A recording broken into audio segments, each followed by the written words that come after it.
अस्सलाम वालेकुम, सुबह बखैर, गुड मॉर्निंग। कैसे आप लोग? ठीक ठाक हैं। आज इलेक्शंस को हुए 12 दिन हो गए हैं और अंडरस्टैंडिंग जो तकरीबन पहले ही कुछ दिनों में नज़र आ गई थी वो यही थी कि क्योंकि किसी भी पॉलिटिकल पार्टी ने कोई सिंपल मेजॉरिटी नहीं समेटी तो Muslim League Noon along with MQM Pakistan Peoples Party के साथ अपना एक अलायंस बनाएगी और फिर हुकूमत बनाएगी। यही अंडरस्टैंडिंग नज़र आ रही थी क्योंकि बहुत बड़ी तादाद में आज़ाद उम्मीदवार जो कि पाकिस्तान तहरीक इंसाफ के मायती थे उन्होंने जो है वो मैदान मारा, लेकिन क्योंकि उनके पास कोई पॉलिटिकल पार्टी नहीं थी जिसके साथ वो खुद को एफिलिएट कर सके, उनके पास कोई जैसे एक निशान बहुत ज़्यादा ज़रूरी होता है। जब वो निशान नहीं था तो ऑफकोर्स किसी पॉलिटिकल पार्टी के अंदर भी नहीं आ रहे थे।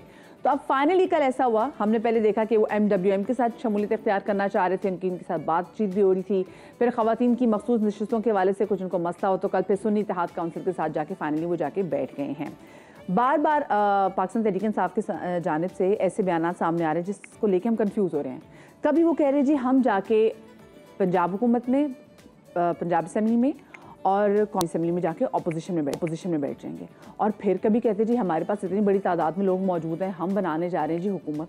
तो समझ में नहीं आती क्योंकि एक ही दिन में हम देखते हैं कि उनके जितने भी उनके पार्टी के जो अब लीडर्स हैं जो सामने हैं उनमें से किसी का भी बयान जो है ना वो आपस में लगता है मैच नहीं करता, और कम्युनिकेशन का सख्त फुकदान है। लोगों को समझ में नहीं आ रही होती कि एग्जैक्टली कौन बानी पाकिस्तान तहरीक इंसाफ की लाइन को टोक कर है। बैरिस्टर गौहर जो है वो आके एक स्टेटमेंट देते हैं, उसके बाद कोई और जो है पॉलिटिकल उनका लीडर कोई और स्टेटमेंट दे रहता है, और उसके बाद फिर अगले दिन बैरिस्टर गौहर की भी स्टेटमेंट कहीं ना कहीं चेंज हो जाती है। इसलिए लोग थोड़े ना तजब्जुब का शिकार हैं कि एग्जैक्टली होने क्या जा रहा है। दूसरी जानिब पाकिस्तान मुस्लिम लीग और पीपल्स पार्टी के दरमियान जो मुज़ाकरात हैं वो जारी हैं और ताहाल तय नहीं हो सके। मुज़ाकरात के 5वें दौरे में भी कोई नतीजा जो है वो सामने नहीं आ सका और फाइनल राउंड 10 बजे होना था, लेकिन पाकिस्तान पीपल्स पार्टी का जो वफ्द है वो वापस ही नहीं आया और दोनों पार्टियों ने अपनी अपनी सिफारिशात पार्टी की आदत के सामने रखने का फैसला भी किया है। आज सुबह दोबारा बैठक लगेगी और पाकिस्तान पीपल्स पार्टी की जानिब से यही कहा जा रहा है कि मुस्लिम लीग नून विफाक में हुकूमत बनाए और उनकी ख्वाहिश नहीं है कि वो पार्टी काबीना में शामिल हो।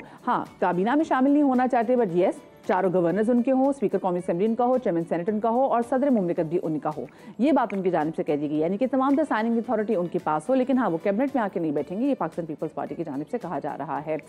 क्या सूरत हाल होने जा रही है, जो सियासी उफक पर कैसे बादल है, ये हम जानेंगे। हमारे साथ मौजूद हैं सीनियर सहाफ़ी सौले जाफर साहब, उनको शामिल गुफ्तगू करेंगे। अस्सलाम वालेकुम सौले साहब, very good morning and welcome to my show. Saule साहब, मैं तो रोज़ ही सुबह बखैर जी, मैं तो सबकी रोज़ ही इतनी जो स्टेटमेंट सुन रही होती हूँ, मैं भी ज़रा कंफ्यूज हो गई और कभी कभी इतनी स्टेटमेंट डिफरेंट आ जाती है कि मुझे लगता है मेरी याददाश्त ही चली गई है। अभी सबसे पहले मुझे ये बताएं, ये कल पाकिस्तान तहरीक इंसाफ के जो हिमायत याफ्ता आज़ाद उम्मीदवार थे इन्होंने ज्वाइन कर ली है सुन्नी इत्तेहाद काउंसिल। अब ज़रा मुझे इनका स्टेटस तो बताएं, ये पाकिस्तान तहरीक इंसाफ के अब मतलब लीडर्स हुए या सुन्नी इत्तेहाद काउंसिल के लीडर्स हुए? देखिए जी, इनकी तरफ से सुन्नी इत्तेहाद काउंसिल ज्वाइन करने के बाद अब इनका तहरीक इंसाफ से कोई ताल्लुक नहीं रहा। अब ये ISC के सुन्नी इत्तेहाद काउंसिल के ये मेंबर हो गए हैं, उसके डिसिप्लिन के पाबंद हो गए हैं। जो उसकी पार्टी का चेयरमैन है जो भी है, ये अब उसके ताबे चले गए हैं। वो जो इनको हुक्म हिदायत देगा उस पर उनको अमल करना पड़ेगा। अब ये नहीं हो सकता कि जब तक ये पार्लियामेंट है, जब तक ये लोग मेंबर हैं, उस वक्त तक ये अब किसी और पार्टी में भी नहीं जा सकते। अब ये जो कहा जा रहा था कि तहरीक इंसाफ अपने इलेक्शन कराएगी और तहरीक इंसाफ जो है उसके ओहदेदार चुने जाएंगे तो उसके बाद इनके ऊपर क्लेम होगा, तो वो बात भी खत्म हो गई है। तो अब ये लोग जो आए थे आज़ाद, जिन्होंने इलेक्शन लड़ा था बतौर आज़ाद उम्मीदवार के बेगन और आरी और दूसरे तीसरे निशानात पर, अब ये तमाम लोग जो हैं वो सुन्नी इत्तेहाद काउंसिल के पाबंद हो गए हैं और उसके रुकन शुमार हो गए हैं। और ये अगर मैं तो मुझे बताएं कि अगर बानी पाकिस्तान तहरीक इंसाफ भी जेल से बाहर आते, क्योंकि उनके पास भी ऑफ कोर्स कोई सिंबल तो है नहीं, तो उनको भी सुन्नी इत्तेहाद काउंसिल ज्वाइन करनी पड़ेगी अगर वो जैसे बार बार जिक्र करें कि हम हुकूमत बनाएंगे? तो सुन्नी इत्तेहाद काउंसिल ज्वाइन करना तो बहुत ही लंबी छलांग है। पहली बात तो यह है कि वो बाहर आएंगे, कैसे आएंगे ये देखने वाली बात है। दूसरी बात यह है कि वो तो नाअहल हैं, वो इलेक्शन नहीं लड़ सकते। उनकी नाअहलियत को खत्म करना होगा। उनकी नाअहलियत खत्म होगी और उसके बाद वो इलेक्शन लड़ेंगे और उसके बाद देखा जाएगा। और अगर उसके बाद वो तहरीक इंसाफ के टिकट पर इलेक्शन लड़े, जब भी लड़े, जिसका मुझे कोई जिसे कहना चाहिए फौरी फोर्सिबल फ्यूचर में चांस नजर नहीं आता, हाँ। उसमें कोई पाबंदी नहीं है कि तहरीक इंसाफ के जी टिकट पे इलेक्शन लड़के और फिर अगर उनकी गवर्नमेंट बनती है तो उसके वो उसको लीड करें या वो असेंबली में आए तो अपने पार्लियामेंट्री ग्रुप के लीडर बन जाए। लेकिन ये सारी फार फेच्ड चीजें हैं। इस वक्त इमीडिएटली जो मसला है वो ये है कि ये जो सुन्नी इत्तेहाद काउंसिल है, इसमें शामिल होने वाले मेंबर्स की तादाद क्या है।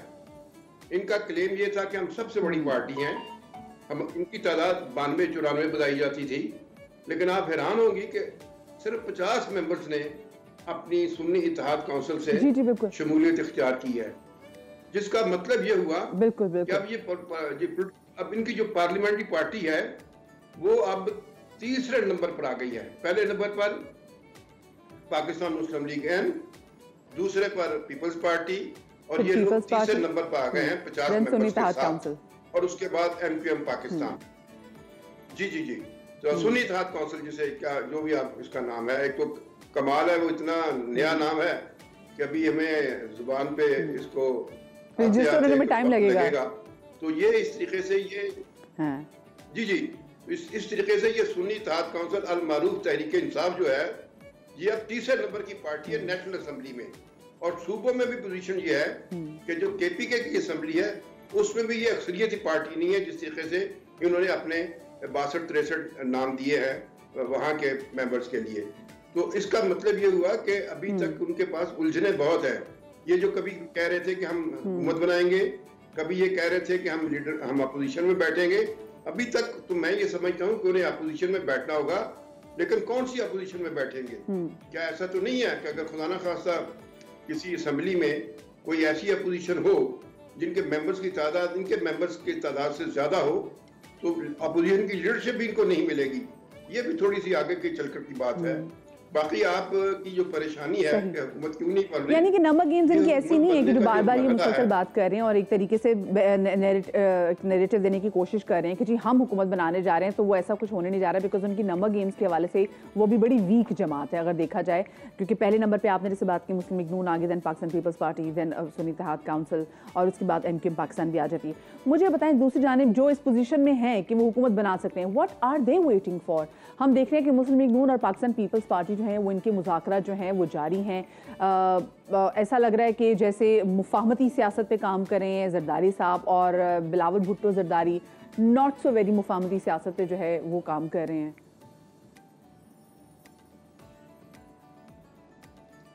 गुजारिश ये जी कि ये देयर हार्ड बार्गेनर जिनको कहते हैं पीपल्स पार्टी, ये जहां पर भी सौदागिरी करते हैं तो वहां पर ये सख्त सौदागिरी करते हैं। ये उनको अच्छी तरह इल्म है पीपल्स पार्टी को कि अगर पाकिस्तान मुस्लिम लीग ने अपनी हुकूमत बनानी है तो उनको साथ लेकर चलना पड़ेगा। अगर कोई ऐसी सूरत होती है कि पीपल्स पार्टी और पीएमएलएन आपस में इत्तेहाद नहीं करती, आपस में इत्तेफाक नहीं करती, तो इसका मतलब ये होगा कि गवर्नमेंट नहीं बन सकेगी। और अगर गवर्नमेंट नहीं बन सकेगी तो इसका नतीजा क्या निकलेगा आप भी समझ सकती हैं, और ये बड़ी आसानी से इसका आप अखज़ कर सकती हैं कि इसका क्या नतीजा निकलेगा।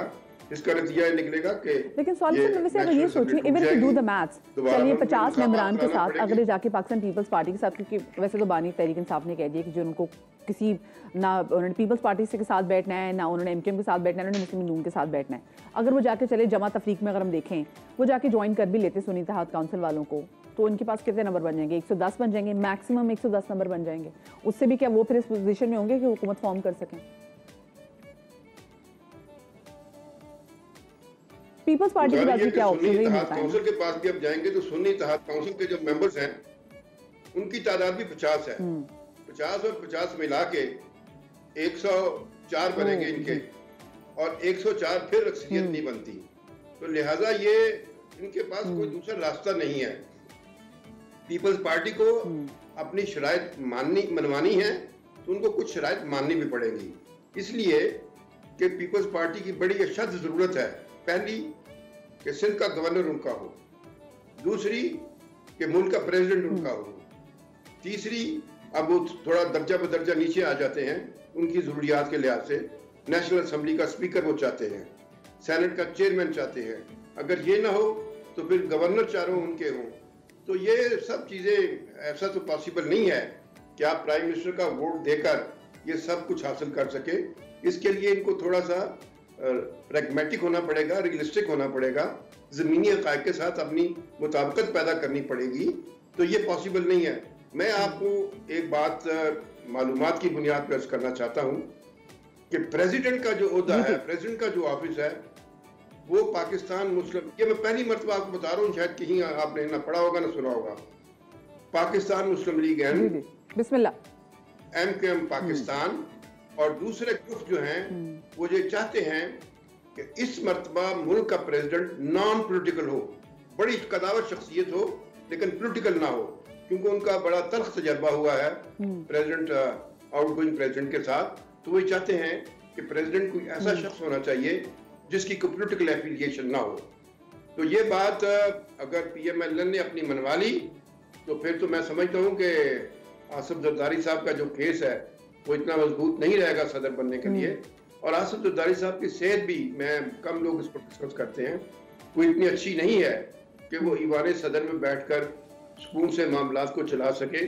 तो ये सदर वाला जो मामला है मुझे कोई इतना उनका सीधा नहीं लगता। बाकी चीज़ों पे जरूर उनकी गुफ्तगू होगी।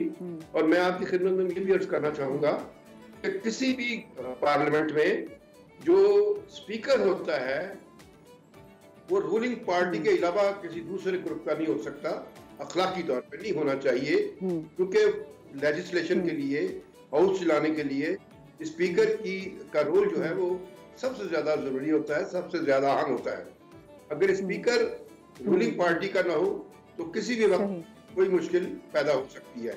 तो मेरी दानिश के मुताबिक ये मामला जरा थोड़े से टेढ़े हैं, लेकिन इनका नतीजा बहरहाल निकलेगा, पॉजिटिव निकलेगा।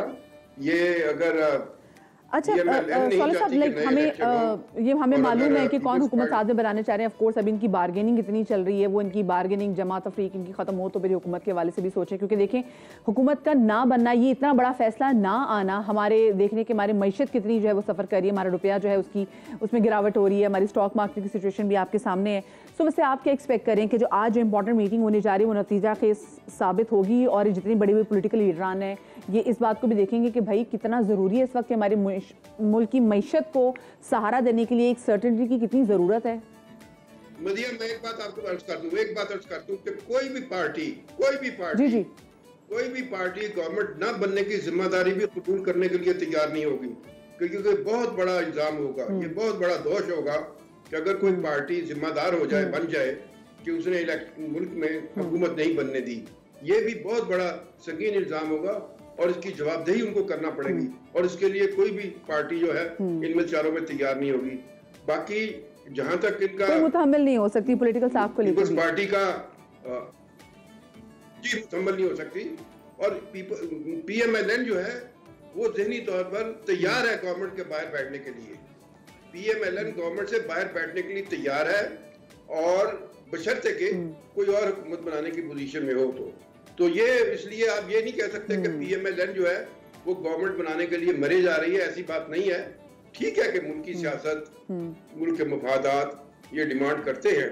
बल्कि बहुत सारी जगहों पर तो हमने ये भी देखा कि वो कह रहे थे कि ठीक है आप पंजाब में हुकूमत बना लें, आप विफाक में जरा पीछे होकर रह जाएं। तो अब तमाम सिचुएशन में देखते हैं कि एग्जैक्टली होता क्या है, कौन सी पॉलिटिकल पार्टीज मतलब नजर तो आ रही हैं, लेकिन जो फैसला जिसका हम कह रहे हैं ना कि हमें जिसका इंतजार करें, देखना है कि वो फैसला कब आता है। बहुत शुक्रिया जी। सवाल जाफर हमारे साथ सीनियर सहाफ़ी मौजूद है, वही बात कर रहे थे। अगर हम पाकिस्तान तहरीक इंसाफ के जो कैंडिडेट्स जो कि शामिल हुए 50 तकरीबन जो सुन्नी इत्तेहाद काउंसिल में जो शामिल हुए हैं वो पाकिस्तान तहरीक इंसाफ के नहीं रहे, वो सुन्नी इत्तेहाद काउंसिल के हो गए। मैं स्टेटस के वाले से उनका ज़रा जानना चाहती हूँ एग्जैक्टली अब क्या होगा। अब ज़रा देखिए सियासत में जो मौसम है वो तो हम देखने के हमेशा गर्म ही रहता है, चाहे सर्दियाँ हो या गर्मियाँ हो।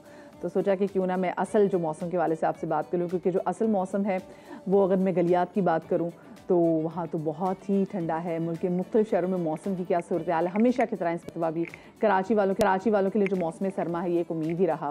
बहुत सारे लोगों का ख्याल था कि ज़बरदस्त सर्दी पड़ेगी तो गर्म कपड़े पहनने का मज़ा भी आएगा, मगर ऐसा कुछ हुआ नहीं है और कराची की सर्दी हस्बी मामूल जो है वही वाजबी ही सी रही। और अब सूरत हाल ये है कि कराची का मौसम बहुत हद तक अपने मामूल की तरफ लौट आया है, यानी कि ऐसा मौसम है कि सुबह सुबह अगर थोड़ी बहुत ठंड लगे तो वो लग जाए तो वो अल्लाह की मेहरबानी और अल्लाह का करम ही होगा। रात को थोड़ी बहुत ठंडी हवा चल ले तो फिर वो भी अच्छा हो जाएगा, प्लेजेंट होता है। लेकिन ऐसा लग रहा है कि जी दोपहर में पंखे के साथ साथ अब शायद एसी भी दोबारा लगाना पड़े, मतलब कराची वाले अभी से इस सिचुएशन में है। दूसरी जानिब मुल्क के जो बाकी सारे हिस्सों में सीन ये है कि भाई इस्लामाबाद में बारिश पड़ी है, लाहौर में बारिश पड़ी है, गलियात में बर्फ़ पड़ी है और हर तरफ जो है वो मौसम बहुत ठंडा है सिवाय कराची के।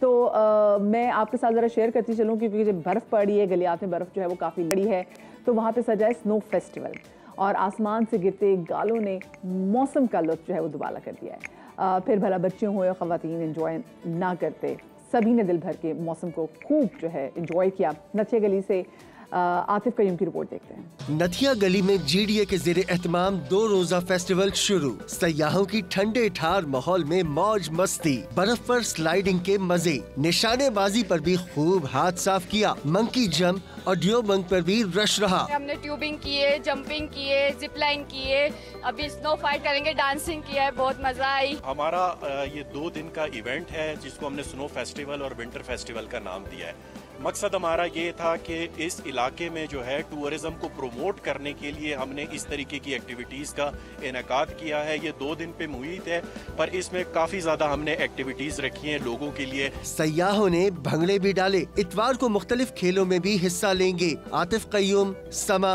नथिया गली।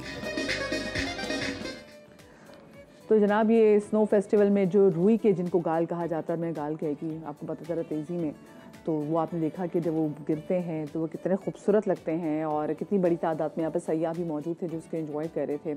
आपको मालूम है कि आज़ाद कश्मीर खैबर पख्तूनख्वा के पहाड़ी मकामात पर दूसरे दिन भी बर्फ़बारी है, अभी भी जो है ये बर्फ़ का सिलसिला ये जारी है और बर्फ़ की वजह से मंजर बहुत ज़्यादा हसीन भी हो गया है। दीर की अगर मैं बात करूँ तो दीर में मुतादिद गाड़ियाँ जो हैं वो फंस गई हैं। देखें बहुत सारी जगहों पर तो लोग मौसम एंजॉय करें, लेकिन बहुत सारी जगहों पर ये जो इतनी बड़ी तादाद में जो आप इंटेंसिटी में बर्फ़बारी हुई है वहाँ पर उसने लोगों के लिए मुश्किलात भी पैदा करती हैं। वादी नीलम, वादी लिपा और बाग रावलाकोट हवेली में राब्ता जो सड़कें हैं वो बर्फ़बारी की वजह से बंद हो गई हैं। एबटाबाद में 6 इंच तक बर्फ़बारी रिकॉर्ड की गई है। इसी वाले से आपके साथ एक रिपोर्ट भी शेयर करते हैं।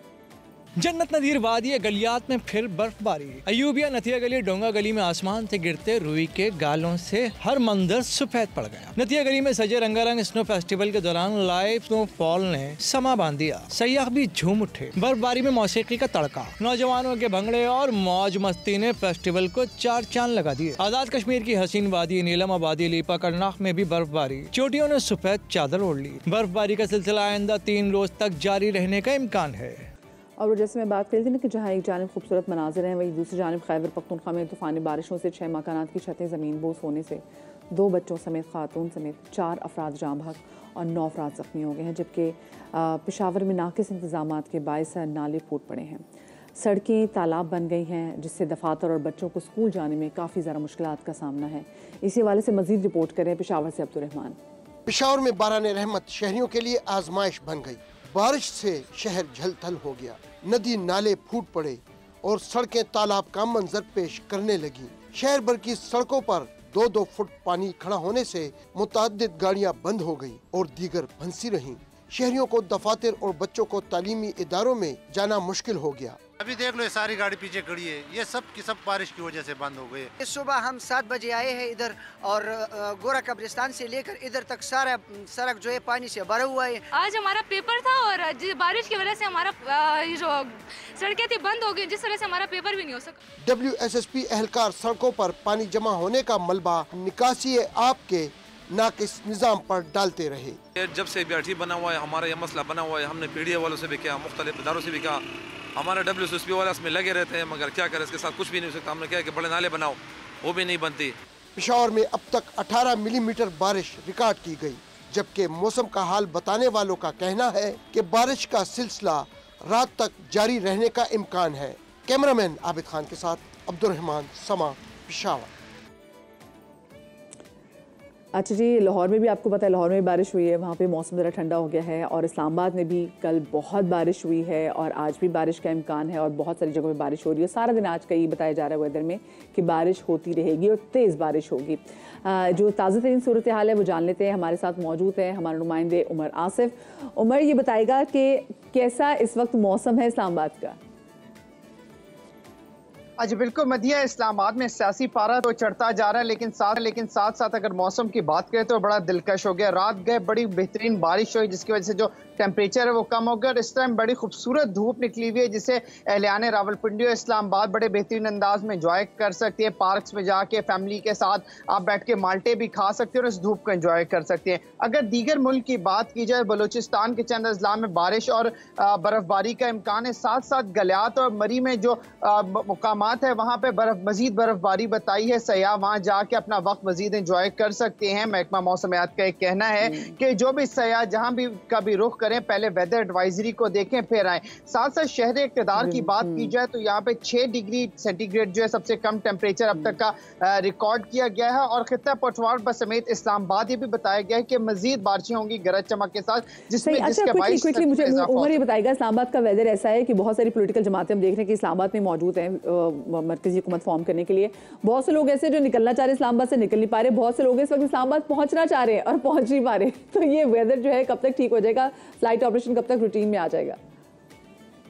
देखें, अगर जितने भी फ्लाइट ऑपरेशन वगैरह इस टाइम जो फ्लाइट डिले हुई थी उन्हें बाकायदा बहाल किया जा रहा है, चूंकि इस टाइम जो हद निगाह है और दीगर सूरत हाल है वो बिल्कुल क्लियर है। फॉग इस टाइम बिल्कुल भी नहीं है, इसलिए जो भी इस्लामाबाद आना चाहता है और यहाँ से गलियात और मरी जाके मौसम का लुत्फ उठाना चाहता है वो जल्द से जल्द अपना प्लान बनाए, बैग पैक करे और मौसम इंजॉय करने के लिए मरी और गलियात पहुंचे। लेकिन मैं जिनकी बात करें ना वो तो बैग पैक करके ना जाके वो कहते हैं ना डिस्कशन और डिबेट का हिस्सा बनना चाह रहे हैं जो कि मरकजी हुकूमत फॉर्म होनी। बहुत शुक्रिया जी, उमर आसिफ हमारे नुमाइंदे हमारे साथ मौजूद थे। मुझे ब्रेक लेनी, ब्रेक के बाद मिलते, कहीं मत जाइएगा।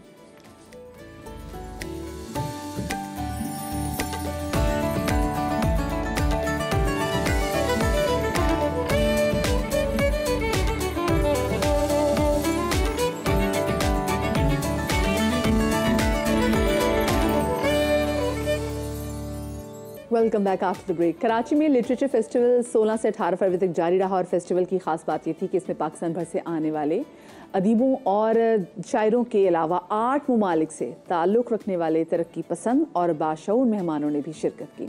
उन्हीं में से एक नाम मंजुला कुमार साहिबा का भी है, जो एक माहिर तालीम होने के साथ साथ डायरेक्टर, एक्टर, प्रोड्यूसर और फिल्म मेकर भी हैं।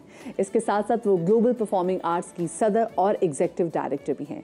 कराची लिटरेचर फेस्टिवल में उन्होंने डॉक्टर अकबर एस अहमद का stage play Gandhi and Jinnah return home पेश किया था। सबसे पहले तो मैं उनको अपने शो में खुशामदीद भी करूँगी। हमारी बड़े ऑनर की बात है जी, क्योंकि हमारे साथ हमारे स्टूडियोज़ में मौजूद भी हैं। गुड मॉर्निंग मंजुला साहिबा, और मुझे बहुत खुशी हुई कि आप मेरे शो में आई। शुक्रिया। सबसे पहले तो मुझे ये बताइए, आपका कराची लिटरेचर फेस्टिवल का ये एक्सपीरियंस कैसा रहा? देखिए, ये पहली दफ़ा आई हूँ मैं पाकिस्तान। अच्छा, पाकिस्तान पहली दफ़ा आई। और बचपन से चाहत थी कि नेबरिंग कंट्री में जाऊँ, लेकिन there couldn't have been a better opportunity than to come to the Karachi Literature Festival। और मैं सबसे ज़्यादा शुक्रगुजार हूँ फेस्टिवल का हया सहगल और रहीला बकाई ने, जिनकी वजह से आज मैं यहाँ हूँ। लेकिन ये पिछले 3-4 दिन जैसे मैं एक पहचानी हुई, लेकिन new experiences. So this has been a very enriching experience in every way. इतने लोग, मुझे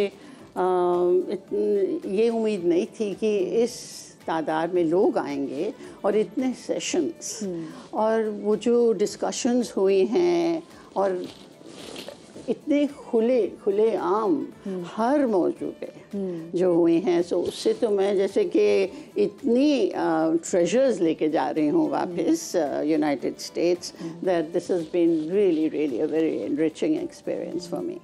अच्छा, आपने डॉक्टर अकबर एस अहमद का, माफ़ कीजिएगा डॉक्टर अकबर एस अहमद के जो स्टेज प्ले है, आपने उस पर एक फिल्म बनाई, फिल्म की रोनुमाई भी हुई, Gandhi and Jinnah return home. जब ये मैं नाम ही सुनती हूँ तो उससे अंदाज़ा होता है, जिसने फिल्म नहीं भी देखी होगी या थिएटर प्ले नहीं भी देखा होगा, उसको यही गुमान होगा कि इसमें बात हो रही है एक साथ बैठने की, मोहब्बत की बात हो रही है, यूनिटी की बात हो रही है और पुराने टाइम की बात हो रही है जब सब साथ थे। जी, सबसे पहले मैं कुछ कहना चाहूँगी डॉक्टर अकबर अहमद के बारे में।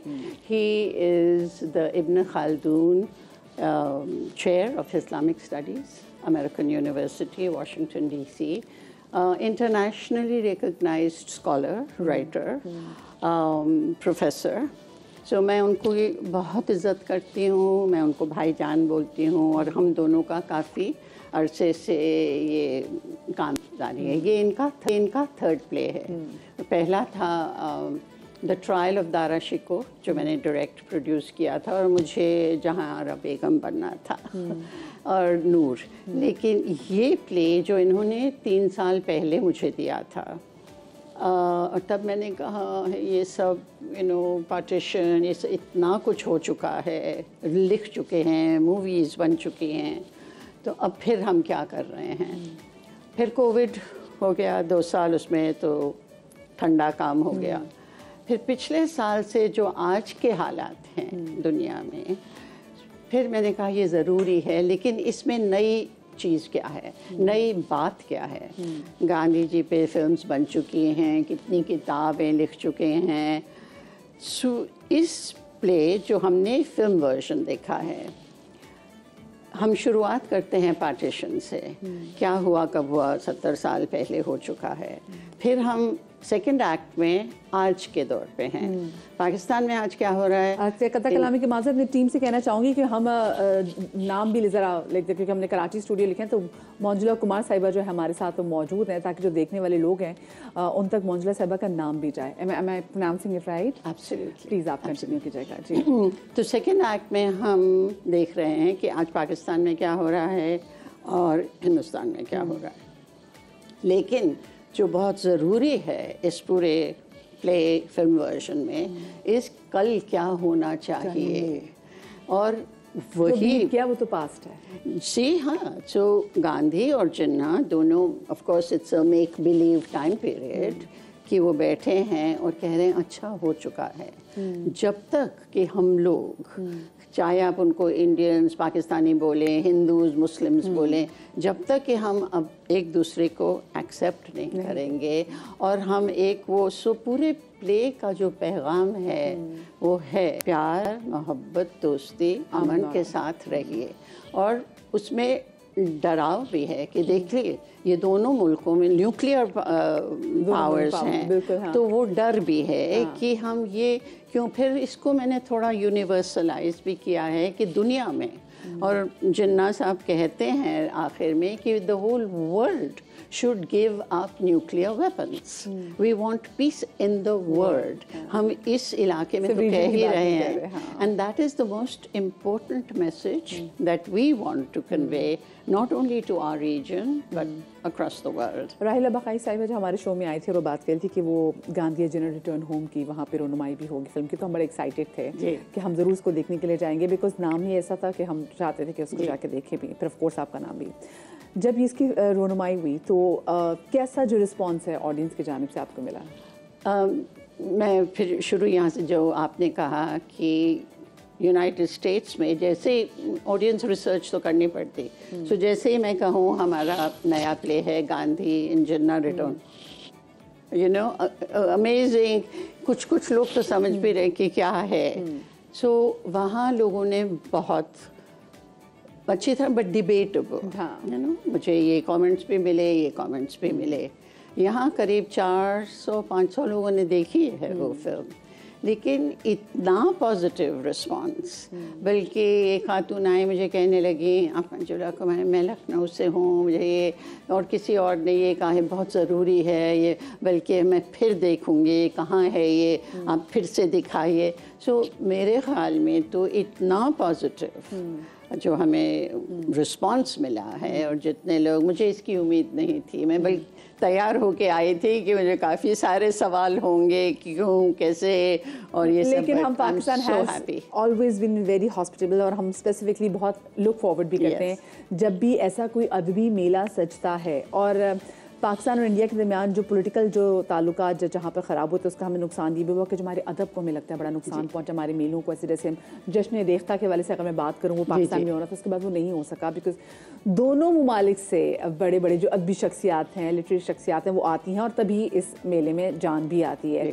तो कितना ज़रूरी है आपका कि, और आपको क्या लगता है कि आर्टिस्ट बिरादरी जो है ये कितना वाइटल रोल प्ले कर सकती है लोगों में मोहब्बत जो है उसको मजबूत करने के लिए और लोगों के आपसी ताल्लुकात को स्ट्रेंथन करने के लिए? जो जैसे मैंने पहले भी कहा, मैं परफॉर्मिंग आर्ट्स में हूँ और वहाँ भी जब तक कि through arts I strongly believe in using arts as a vehicle to promote peace, love, understanding and bringing people together.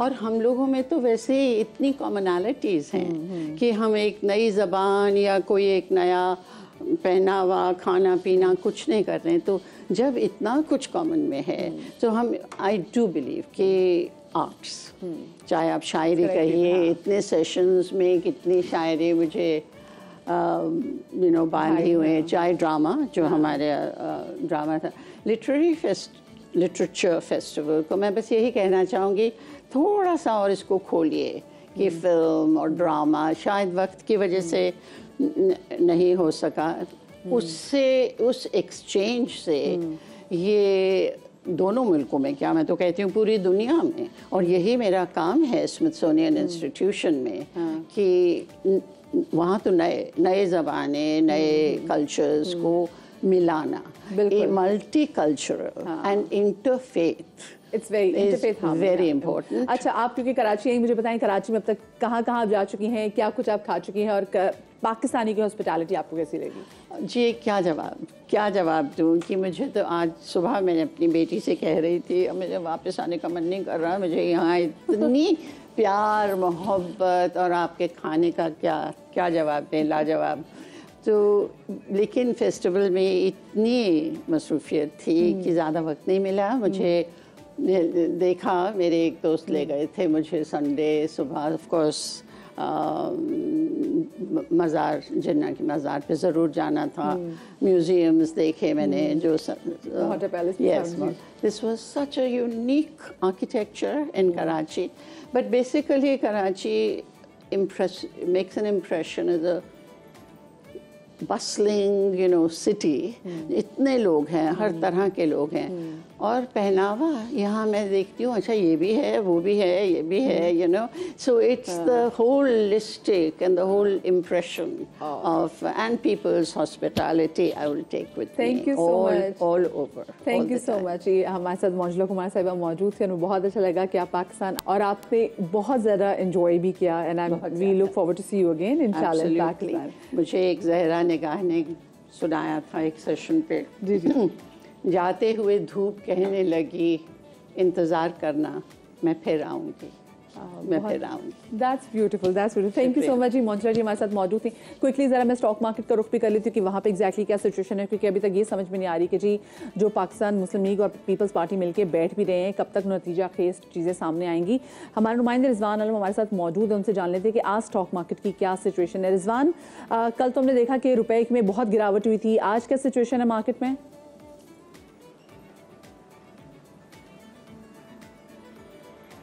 बढ़िया, कल से जो स्टॉक मार्केट में जो तेजी का रुझान लौट के वापस आया था वो आज भी बरकरार है। आज सुबह से स्टॉक मार्केट में जी रिजवान आलम, आपको मेरी आवाज आ रही है? स्टॉक मार्केट में जो है 61,000 पॉइंट्स की हद भी बहाल हो गई है, 500 से ज्यादा। जी चलें जी, कोशिश करेंगे, will try to connect him again. मुझे एक छोटी सी ब्रेक लेनी है, ब्रेक के बाद वापस आते कहीं में जाएगा।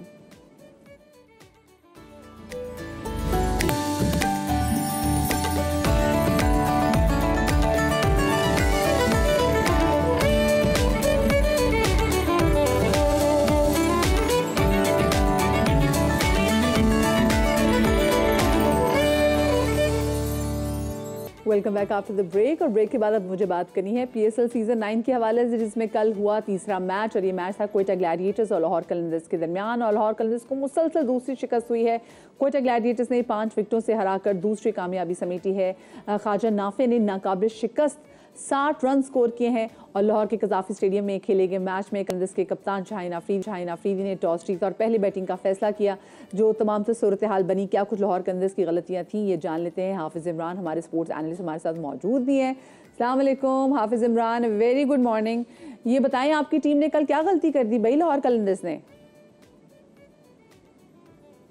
वालेकुम अस्सलाम, बहुत शुक्रिया। देखिए गलतियां तो काफ़ी हैं और गलतियों से ज़्यादा इस सबसे बड़ा मसला लाहौर कलंदर्स का ये है कि जो उनकी कुव्वत और ताकत समझी जाती थी गुज़िश्ता 2 सीज़न में जब उन्होंने कामयाबी हासिल की है, चैम्पियन बने हैं, वो उनकी फास्ट बॉलिंग या उनका बॉलिंग यूनिट था, वो उनकी सबसे बड़ी ताकत और मजबूती का समझा जाता था। लेकिन इस मरतबा उनकी जो फास्ट बॉलिंग है वो रिदम में नहीं है, फॉर्म में नहीं है और उसके साथ साथ राशिद खान का साथ भी हासिल नहीं है।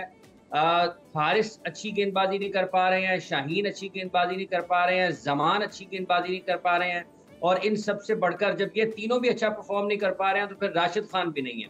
तो 20 ओवर्स में जब आपका कोई भी गेंदबाज ऐसा ना हो कि ना तो वो रन्स रोक सके, ना वो ज़रूरत पड़ने पर विकेटें ले सके, तो इन हालात में फिर आपके लिए जीत मुश्किल हो जाती है। और इनसे बढ़कर आगे चलते हैं आप तो आपको ये लगता है कि शायद फील्डिंग में इतनी खराबियां हैं, इतनी कमी है, इतनी गलतियां हैं कि अगर बॉलर्स कहीं मौका पैदा करते भी हैं तो फील्डर्स उसको ज़ाया कर देते हैं। अगर 3-3, 4-4 कैचेज आप 20 ओवर्स की क्रिकेट में छोड़ेंगे तो आप जीत तो नहीं सकते हैं ना, आप जीत नहीं सकते हैं। तो इस सीजन में अब तक के जो दोनों मैचेस खेले गए हैं उनकी बैटिंग में भी कुछ मसाइल जरूर है, लेकिन बैटिंग फिर भी निस्बतन बेहतर खेल जाती है बॉलिंग के। कल भी देखें कि एक मौका ऐसा था कि शायद लग रहा था कि ये 150-60 के दरमियान का मैच होगा लाहौर की तरफ से, लेकिन जहादात खान ने नीचे आकर जिस शानदार अंदाज में बैटिंग की है, उन्होंने अपनी सलाहियतों का भरपूर तरीके से इजहार किया और आखिरी जो 20-25 बॉल थे उस पर जो रन समेटे हैं लाहौर कलंदर से जहादात खान की बैटिंग की बदौलत, वो तो मैच को उन्होंने बहुत अच्छा बना दिया था। इन रन्स के बाद फिर जो जिम्मेदारी थी सबसे बड़ी वो फील्डर्स की थी और बॉलर्स की थी। बॉलर्स अच्छी जगह पर गेंदबाजी करने में नाकाम रहे हैं, ना तो वो अच्छी लाइन है ना लेंथ है, ना ही डिसिप्लिन बॉलिंग कर रहे हैं, वेवर्ड बॉलिंग हो रही है, एक ऑफ स्टंप के बाहर है, एक लेग स्टंप के बाहर है, एक आप ऊपर कर देते हैं। तो इन हालात में फिर आपके लिए फतह मुश्किल हो जाएगी। हारिस रऊफ का मसला बहुत ही तशवीशनाक है। कल वो 3 मरतबा ऐसा हुआ कि अपना रन अप भूले हैं, ये ऐसा होता नहीं है। और वो जिस अच्छा, मुझे लगता है इमरान हारिस रऊफ को देखें इशू ये भी है कि वो शायद वो मे बी किसी देखिए अभी आप ज़हनी तौर पे मजबूत बॉलर बोले, लेकिन वो थोड़ा बहुत नफसियाती दबाव का कहीं ना कहीं शिकार तो होंगे सिंस उसको सेंट्रल कॉन्ट्रैक्ट भी नहीं मिला। तो मेरे ख्याल से ये भी फैक्टर हो सकता है कि अगर हम देख रहे हैं कि उनकी परफॉर्मेंस मुतासर हो रही है। देखिए एक वजह जरूर है कि एक ऐसे मौके पर जब आप अपना एक बड़ा टूर्नामेंट देखें, पाकिस्तान की हद तक तो PSL बड़ा टूर्नामेंट है ना, हजारों लाखों लोगों की नजरें आप पर होती हैं और उस मौके का पर आपको पाकिस्तान के सेंट्रल कॉन्ट्रैक्ट से निकाल दिया जाए तो यकीनी तौर पर आपके ज़हन पर उसका असर होता है। लेकिन वो हो गया, अब वो इंसान है, उसके ऊपर भी इसका बहरहाल कहीं ना कहीं तो उसके दिमाग पर इसका हमला हुआ है ना कि उसको सेंट्रल कॉन्ट्रैक्ट से बाहर कर दिया गया है। तो ये इससे पहले भी वैसे उनकी कारकर्दगी तो अगस्त एशिया कप से लेकर वर्ल्ड कप से न्यूजीलैंड का टूर यहाँ तक खराब ही रही है, लेकिन ये उनके ऊपर जो मुश्किलात थी उसमें इजाफा हुआ। कल 3 मरतबा वो अपना रन अप भूले हैं, 3 मरतबा अपना रन अप भूले हैं और जिस तरीके से वो बॉलिंग कर रहे हैं उनको मतलब कुछ समझ नहीं आ रही है कि अगर आप किसी भी बैट्समैन को शॉर्ट बॉल करेंगे और उसको पूरा बाजू खोलने का मौका देंगे, टांग के ऊपर भी आप उसको शॉर्ट बॉल करेंगे, ये तो उनके स्ट्रेटजीज का विषय जो हम देख रहे हैं। लेकिन मुझे बताएं क्योंकि मेरे पास वक्त मुख्तसर है तो हाफिज इमरान ही बताएगा, क्योंकि आज मुल्तान सुल्तान और कोयटा ग्लैडिएटर्स का जो है वो आपस में मुकाबला है। दोनों टीमें जो है वो अभी तक मैच जीती चली आ रही है। कोयटा को खैर वो 2 मैचेस जीती हैं। क्या देख रहे हैं कि आज कोयटा लाहौर के लिए आने वाले मैचेस और मुश्किल हैं। कोयटा स्टेबल टीम है, कोयटा के इम्कानात बहुत ज्यादा हैं इस टूर्नामेंट में बहुत अच्छी क्रिकेट खेलने की। चले वैसे मेरे भी कोयटा पे है। कल देखिए, कल जब बात करेंगे देखते कौन टीम जीती है। बहुत शुक्रिया जी हाफिज इमरान हमारे स्पोर्ट्स एनालिस्ट हमारे। मुझे एक छोटी सी यहाँ पे ब्रेक लेनी है, ब्रेक के बाद वापस आते कहीं मजा आएगा। Very good morning to you.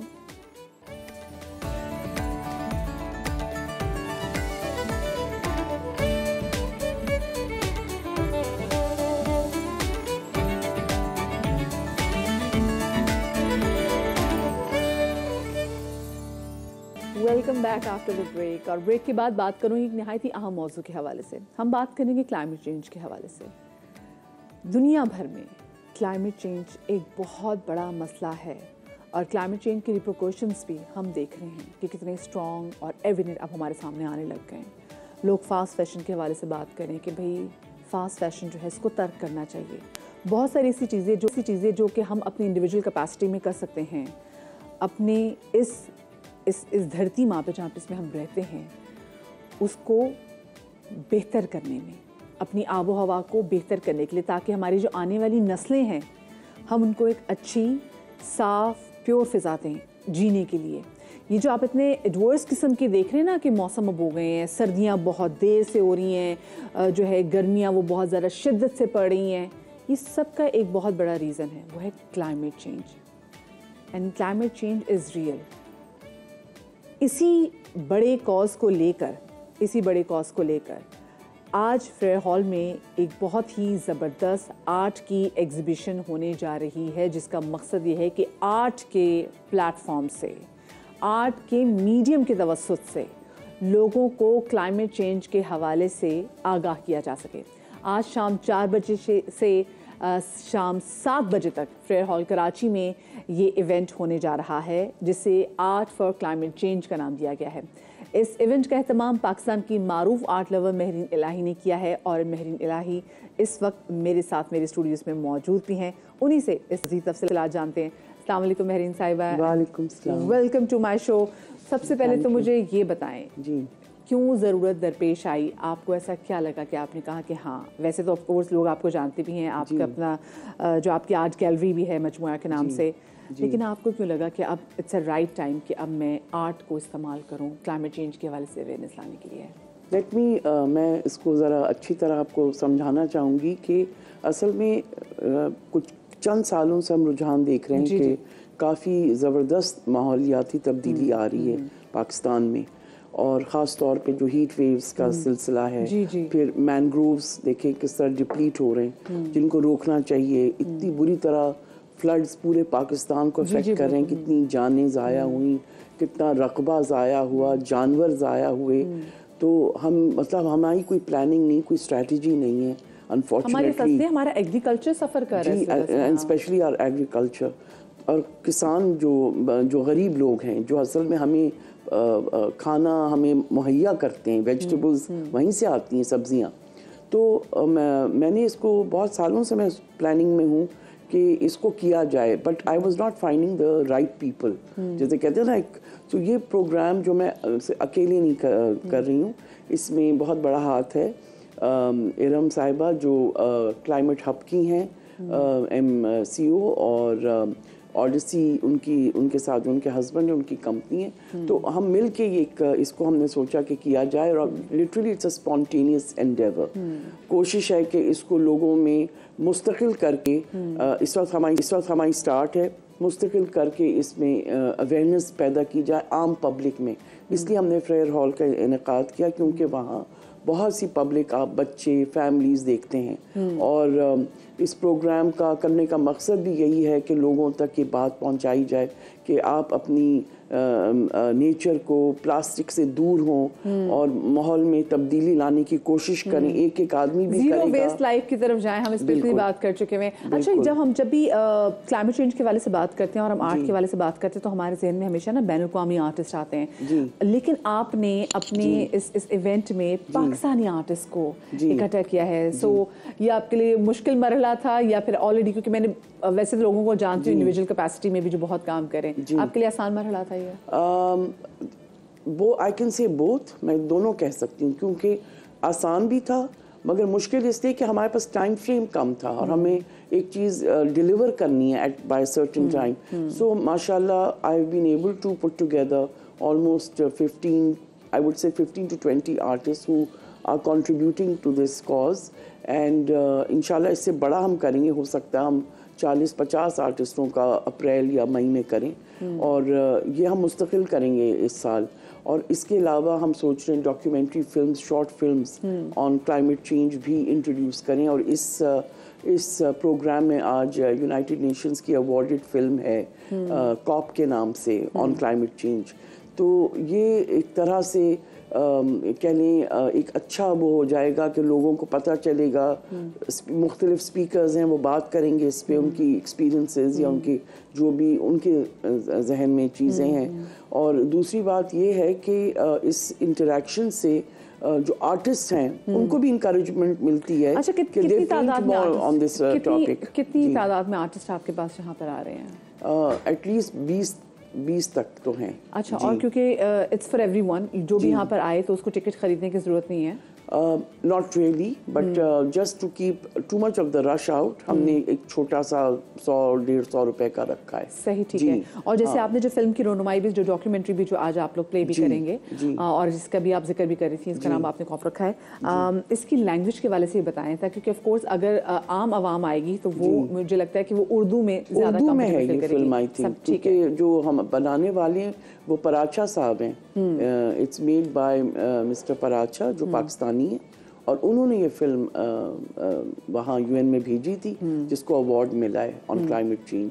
तो इसलिए it was very important. And then I was also asked by Alvina, another young film maker, उनकी भी शायद फिल्म की थोड़ी छोटी ट्रेलर दिखाई जाएगी। उन्होंने फिल्म बनाई है जो फ्लड्स आए पाकिस्तान में, उससे रिलेटेड। तो वो तो छोटा सा एक ट्रेलर है for the next time. And कुछ मैं जिक्र कर दूं आर्टिस्ट जो इसमें हिस्सा ले रहे हैं, उसमें नाम मैं दे दूं तो इट विल बी नाइस कि वो उनको कुछ।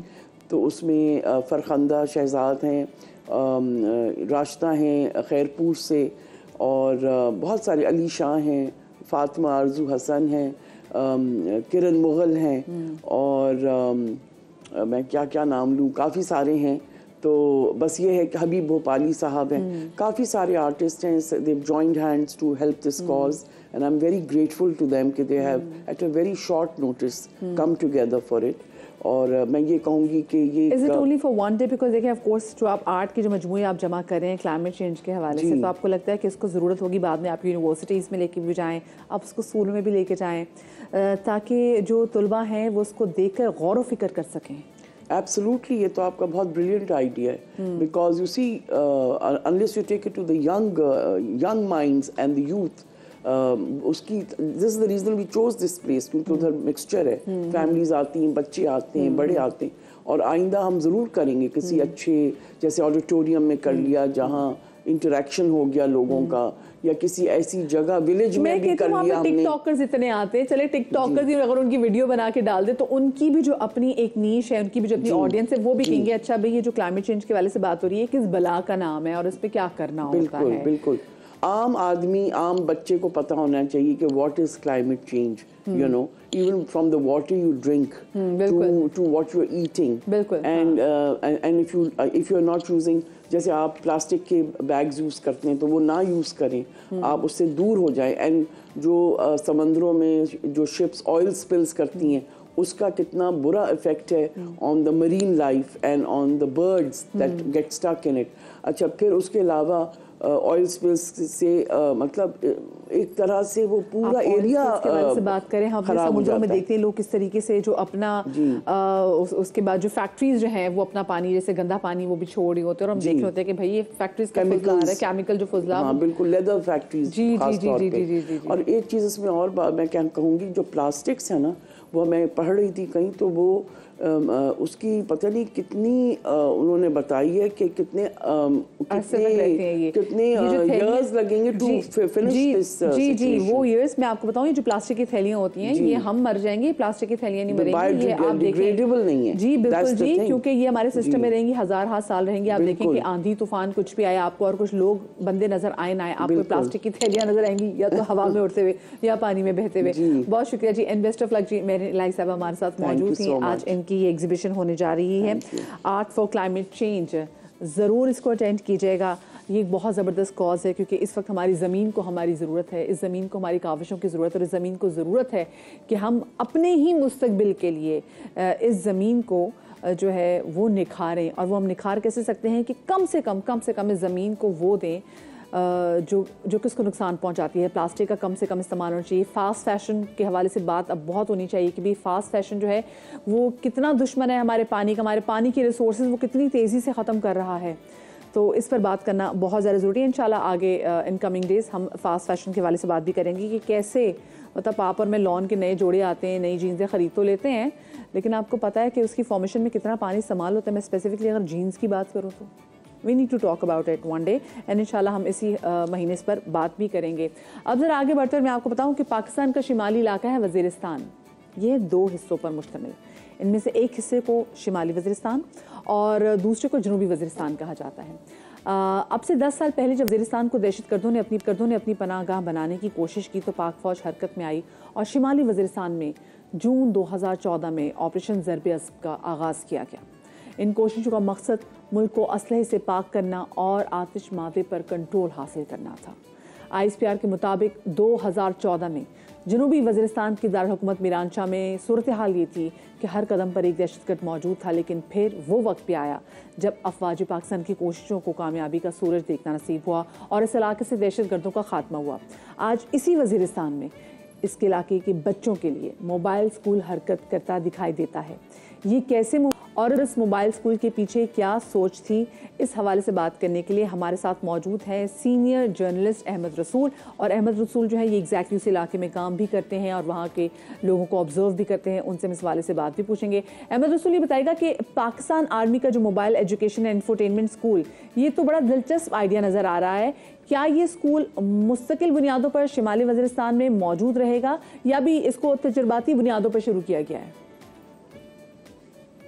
ये मोबाइल स्कूल 11 कोर 7 डिवीज़न शुमाली वज़ीरिस्तान के मोबाइल बच्चों के लिए दिया गया है और बच्चे इसमें बड़ी तादाद में बच्चे इसमें इंटरेस्ट ले रहे हैं, जिससे तालीम की तरफ रुझान बढ़ रहा है। इसमें कुछ चीज़ें ऐसी है जिसमें बच्चों का ज़ाती तौर पे दिलचस्पी होती है। मतलब जिन जिन इलाकों में वज़ीरिस्तान के जिन इलाकों में वो गए वहाँ से बहुत पॉजिटिव इनका रिज़ल्ट आ रहा है और ये आर्मी की एक नई कोशिश है और इससे पूरा जितना भी वज़ीरिस्तान के इलाका है या वज़ीरिस्तान की अवाम है वो इससे बिल्कुल मुतमईन है और ये एक नई चीज़ है इस इलाके में जो बच्चों को तालीम की तरफ उनका ध्यान खींचा गया है। ये एक बहुत ज़बरदस्त काविश है और हम इस पर फ़ौज के बेहद मशकूर हैं। अच्छा, ये भी चैलेंज है कि वो बच्चे जो स्कूल से ड्रॉप आउट हो चुके हुए थे उन बच्चों को लेकर आना है स्कूल में वापस। तो इस मोबाइल स्कूल में बच्चों की दिलचस्पी के लिए ऐसी कौन कौन सी अट्रैक्शंस रखी गई हैं कि वो बच्चा उन अट्रैक्शंस को देखते हुए स्कूल आए? ये मोबाइल स्कूल जो है शुमाली वज़ीरिस्तान के 15 मुख्तलिफ जगहों पे इनसे तकरीबन अभी तक जो स्टेटिस्टिक है उसके मुताबिक 2000 बच्चे इससे मुस्तफ़ीद हो चुके हैं। आइंदा के लिए इससे ज़्यादा मतलब जिस तरह आर्मी कोशिश कर रही है मुख्तलिफ इलाकों में इसको विज़िट करवा रही है फ़ौज, तो इंशाल्लाह उम्मीद है कि सारे इलाके में इल्म की रोशनी फैल जाएगी और ये एक बहुत बड़ी कोशिश है जो फ़ौज की तरफ से की गई है और ये वज़ीरिस्तान में पहली नौइयत की ये कोशिश है कि तालीम के लिए इतने बड़े पैमाने पर और इतने अच्छे तरीके से कोई काम हुआ हो। तो अभी तक इस मोबाइल स्कूल से तकरीबन 2000 बच्चे मुस्तफ़ीद हो चुके हैं। अच्छा, ये बताएं कि शिमाली वज़ीरिस्तान का माहौल तो बहुत ज़्यादा कंजर्वेटिव है। इस माहौल में मोबाइल स्कूल पर बच्चों के वालिदैन का रद्द-ए-अमल क्या था? ये स्कूल सोलर पैनल के ज़रिए इसको फंक्शनल किया गया है और इसमें बच्चों की दिलचस्पी की मुख्तलिफ चीज़ें, जैसे इसमें एक LCD स्क्रीन है जिससे बच्चों को मुख्तलिफ किस्म की वीडियो दिखाई जाती है। मतलब इसको इस्लामी तर्ज वीडियो और इसमें मालूमाती वीडियो, जनरल नॉलेज की वीडियो, कार्टून दिखाए जाते हैं। ये तो अहमद, आप मुझे बच्चों के अट्रैक्शंस के वाले से बता रहे हैं ना, जो मैंने आपसे पहले सवाल पूछा था कि बच्चों के लिए इसमें अट्रैक्शंस क्या है, लेकिन अभी मैं आपसे पूछना चाह रही हूँ कि क्योंकि देखिए वहाँ पे जो माहौल है बहुत ज़्यादा कंजर्वेटिव है, तो उस माहौल में बच्चों को एक तो पे स्कूल में लेकर आना ये बहुत बड़ा टास्क है।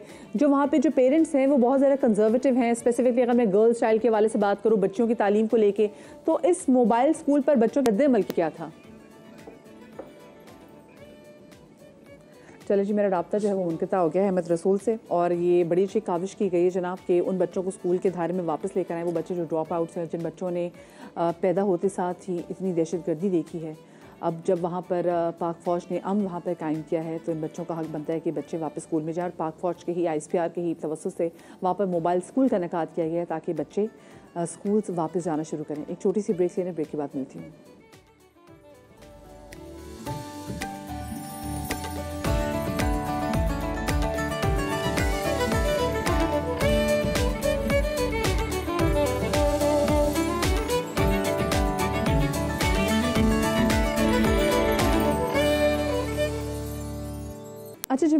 समाजी इंसाफ का आलमी दिन तो मनाया जा रहा है, लेकिन क्या पाकिस्तान में समाज के साथ इंसाफ हो रहा है? क्योंकि महंगाई बरकरार है, बेरोज़गारी अरूज पर है, यानी ये समझिए कि यकसा मौके ही नहीं है। क्या कहेंगे इस पर? देखिए महंगाई अपने आप में एक जुल्म नहीं है। महंगाई तो इसलिए भी हो सकती है कि आलमी सतह के ऊपर, आलमी मंडी के अंदर जो है प्राइसेस ज़्यादा हो गई हैं, डॉलर का रेट ऊपर चला गया है। जो नाइंसाफ़ी है वो ये है कि इस महंगाई के आलम के अंदर आप अगर टैक्स लगाते हैं तो किस तबके पे लगा रहे हैं, और अगर आप सब्सिडी और छूट दे रहे हैं तो किस तबके को दे रहे हैं। तो नज़र ये आता है कि टैक्स या डबल टैक्सेशन या इनडायरेक्ट टैक्सेशन के जरिए जो गरीब तबका है उसका तो इस्तेसाल हो रहा है, मगर जो कॉर्पोरेट जाइंट्स इस मुल्क के हैं, जो एलीट क्लास इस मुल्क की है, उसको किसी ना किसी सूरत सब्सिडीज और रिलीफ दे दिया जाता है। तो हमारा जो माशी मॉडल है, हमारा जो इकोनॉमिक्स फाइनेंशियल स्ट्रक्चर है, वो उस तरीके से मुतहम्मिल ही नहीं होना चाहता इस चीज़ का कि वो इंसाफ करे। वो चाहता है कि वो हॉस्टेज रखा जाए कॉर्पोरेट इंटरेस्ट के हाथों, और जितने हमारे टैक्सेशन के और सब्सिडीज के कानून बने वो उनके इंटरेस्ट को देख के, बजाय इसके कि कौम के वेलफेयर को देख के बनाए जाएं। तो महंगाई अपने आप में मेरे ख्याल में जुल्म नहीं है, मगर महंगाई से हम जिस तरह से जूझ रहे हैं वो एक बड़ा जालमाना अंदाज। अच्छा जिमरान, अवाम में सोशल जस्टिस के हवाले से आगाही, अवेयरनेस कितनी ज़रूरी है? क्योंकि बज़ाहिर ऐसा लगता है कि मुल्क में अवाम की अक्सरियत को अपने बुनियादी हुकूक का इल्म नहीं है। मेरे ख्याल में आवाम को बुनियादी हकूक़ का इल्म है, रियासत को बुनियादी हकूक़ की इज्जत और कदर नहीं है। आवाम को बुनियादी हकूक़ का इल्म था, इसलिए तो उन्होंने बाहर निकल के कसीर तादाद में 8 फरवरी को वोट डाला और अपने मनपसंद उम्मीदवारों को कामयाब बनाया। 80 के करीब अब वो उम्मीदवार कह रहे हैं जिनको कौम ने जिताया है कि उनको हरा दिया गया किसी आरओ के, किसी ब्यूरोक्रेट के कहने के ऊपर। तो मेरे ख्याल में रियासत को जो है इस बात का इदराक होना चाहिए कि कौम के बुनियादी हकूक़ हैं, और जब जब उन बुनियादी हकूक़ को एक्सरसाइज किया जाए तो रियासत का फ़र्ज़ बनता है कि उसकी प्रोटेक्शन करे, उसकी हिफाजत करे, ना कि उस इंसान को सजा दी जाए इस बात की कि तुम क्यों अपने हकूक मांग रहे हो। तो हमारे यहाँ तमाम तरह हकूक जो एक्सरसाइज करना चाहती है अवाम, आज आप कुछ लिखना चाहें ट्विटर के ऊपर, फेसबुक के ऊपर, तो अब 3 दिन हो गए, 2 दिन हो गए, पता चल रहा है कि ट्विटर ही बंद है पाकिस्तान के अंदर। तो ये अवाम की तो गलती नहीं है कि अवाम को इदराक नहीं है, अवाम तो चाहती है अपने राइट्स एक्सरसाइज करना, मगर रियासत का ढांचा ऐसा है, सियासत का ढांचा ऐसा है कि वो अवाम को एम्पावर करना नहीं चाहते। बिल्कुल सही कि मतलब जो एक्स है वो तकरीबन अब 3 दिन हो गए हैं, बस जब एक थोड़ा सा टाइम आता है जिसमें वो खुल जाता है और उसके बाद फिर से वो बंद हो जाता है, उसकी सर्विसेज मुअत्तल हो जाती हैं। लेकिन जिब्रान, आपको क्या लगता है कि क्या हमारे मुल्क में ऐसे प्लेटफॉर्म्स मौजूद हैं जहाँ समाजी इंसाफ ना मिलने के खिलाफ आवाज़ उठाई जा सकती है?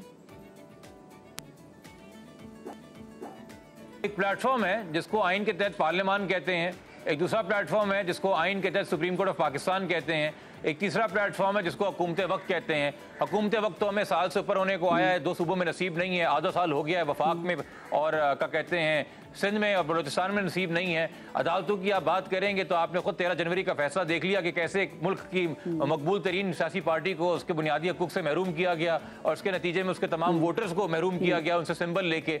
ये हाल आपको वहाँ नज़र आ रहा है। और ऐवान के अंदर ये एक बहुत ही ट्रैजिक है कि तमाम तर जो फरीक हैं वो एक दूसरे पे इतना डिस्ट्रस्ट करते हैं, इतनी बहुतानबाजी करते हैं कि उन्होंने खुद ही उस ऐवान की वक़्त और अपनी हैसियत जो है वो कम कर दी है अवाम की नज़रों के अंदर, अपनी कदर कम कर दी है अवाम की नज़रों में।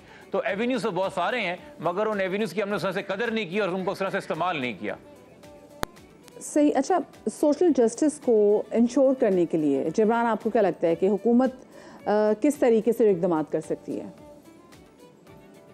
एक किताब है जैसे आईने पाकिस्तान कहते हैं, उसका मुताला कर लें, उस पर अमल दरामद कर लें, आपके मसले आसान हो जाएंगे। इसमें किसी अफलातून को पढ़ने की ज़रूरत नहीं है, कोई आपको रॉकेट साइंस जानने की ज़रूरत नहीं है। एक सिंपल सी किताब है, उसमें 20 नुकात हैं जो आपके बुनियादी इंसानी हकूक़ हैं, आर्टिकल 1 से लेकर आर्टिकल 28 तक। सेकंड चैप्टर कहलाता है वो आइन का। आप उस एक चैप्टर को ही पढ़ के उसको मुकद्दस जान के उसके ऊपर अमल दरामद शुरू कर देंगे तो आप मसले का हल ढूंढना शुरू कर देंगे। मगर आप चाहते हैं कि उस चैप्टर को ही फाड़ के आइन से फेंक दिया जाए, इसलिए जहाँ नीयत का फुकदान हो वहाँ मसले का हल निकल नहीं सकता। बहुत शुक्रिया जी। सोशल एक्टिविस्ट जिब्रान नासिर हमारे साथ मौजूद थे। मैं एक छोटी सी ब्रेक ले रही हूँ जी, ब्रेक के बाद मिलते हैं।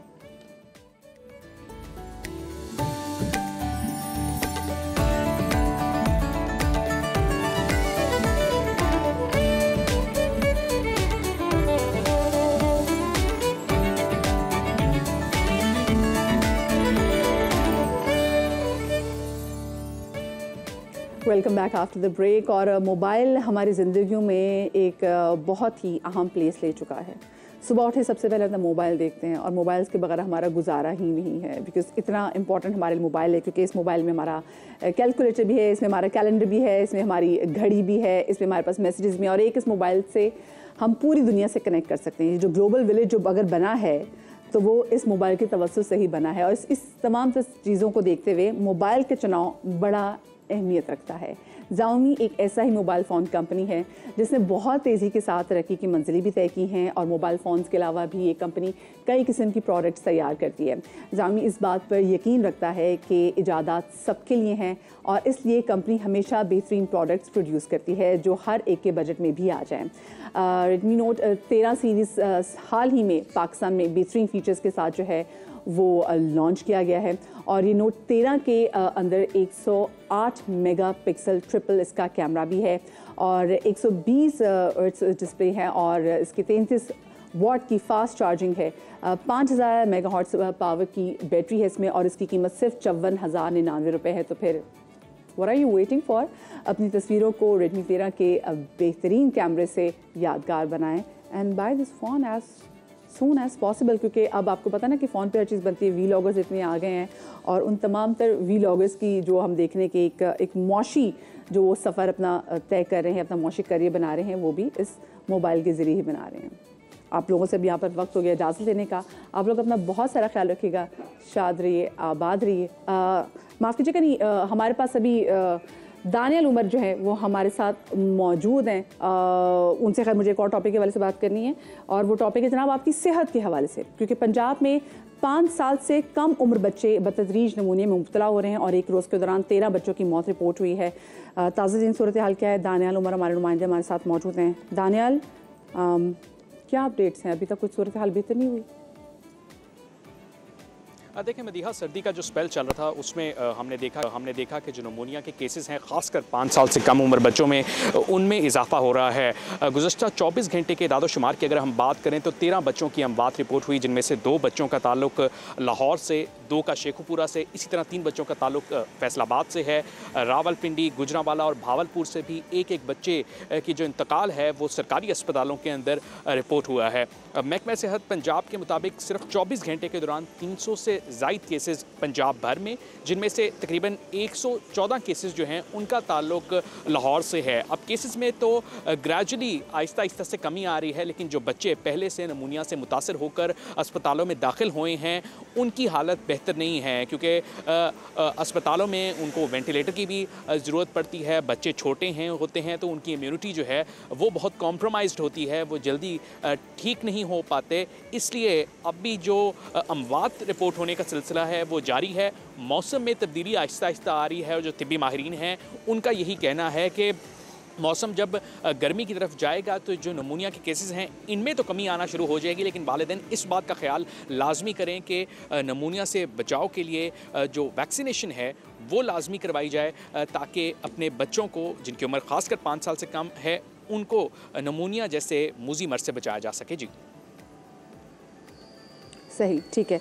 बहुत शुक्रिया जी। हमारे नुमाइंदे हमारे साथ मौजूद थे और नमूनिया की सूरत हाल के वाले से बता रहे थे, क्योंकि काफ़ी तशवीशनाक सूरत हाल हो गई है और बच्चों की अमवात भी बड़े पैमाने पर हो गई जब से इस साल भी शुरू हुआ है, और अभी तक वालिदैन परेशान हैं। और मौसम में हम देख रहे हैं लाहौर का कि वो दिन ब दिन जहाँ पे आपको लगता है कि चेंज हो जाएगा वहाँ पे और सर्द हो रहा है। नमूनिया के केसेस कम होने का नाम नहीं ले रहे। इस सूरत हाल से आगे भी जैसे होगी हम आपको आगाह करते चलेंगे आने वाले दिनों में। आप लोग अपना बहुत सारा ख्याल रखिएगा। शाद रहिए, आबाद रहिए। इंशाल्लाह कल आपसे मुलाकात होगी। अल्लाह हाफ़िज़।